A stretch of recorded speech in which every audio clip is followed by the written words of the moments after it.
Hey guys, and welcome to Natural Aesthetics. In this video I'm going to briefly talk about some of the progression schemes that I've been utilising for my pressing routines for the start of this year. So this week's training has been a little bit ad hoc due to the weather. I've still managed to train, but I've kind of taken it as a deload week with the exception of my pressing workouts where I was still training with some kind of vigour, albeit with slightly less volume than usual. I've been training the kettlebell overhead press very frequently since the start of the year.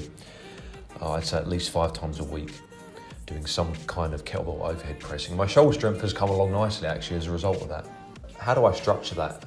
Well, I kind of listen to my own body in that regard, and I do one of either 3 workouts. One would be 2 max rep sets with a low to moderate weight, so 20 to 24 kilos. The most amount of reps that I can do for each set. I just do 2 of those on each arm. I would jot down the amount of reps and just simply try and beat it next time round, and that might be in 2 or 3 weeks, depending on how I feel and how I vary the sessions. It's really just what I feel like when I go into the gym in that regard.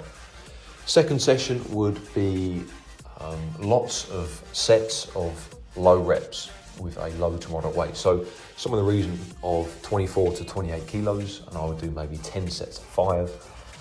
And again, I would jot it down and try and improve that the next time I did that particular workout. The third one will be a very low number of sets of a very low number of reps with a heavy load. So maybe 3 sets of 2 at 34 kilos, something like that. And I think thus far actually it's worked quite nicely.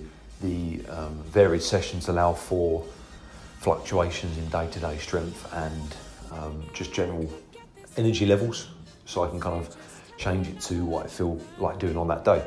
The bench press, however, is a little bit different. It's a little bit more structured in my approach. I'm simply doing 3 sets of 5 with a moderate weight. I'm just trying to move the weight fast. I don't particularly want to struggle on any of the reps at the moment. And I've started at 80 kilos, added 2.5 kilos each session. I think I got up to maybe 92.5, 95. Then I brought it back down to 82.5, so 2.5k heavier than my initial starting weight. And I'm again doing the same process back up on the second time round. I'm now up to 92.5 and will probably continue until maybe 97 or 100 and then start the process again. So I do recall this from doing Mad Cow so many times a few years ago. The staggered progress really works quite well. So you maybe take 3 steps forward, then take 2 steps back, then take 3 steps forward, 2 steps back. By that way, you're not lifting too heavy for too long, allowing your body to kind of reset after the real heavy loads. And ideally, you're not going to plateau as frequently and continue to make progress for longer periods of time. That's a goal for me. It's a long-term strength gain that I'm looking for to get back all of my strength and hopefully more, hopefully be at PB levels and above for my pressing strength this year. So it's not something I want to rush and I don't want to get injured doing, because if you're injured, you can't make any gains whatsoever. So thanks for watching, guys. Hope you enjoyed the video. If you did, give it a thumbs up. Subscribe if you want to see more natural bodybuilding videos. Stay strong.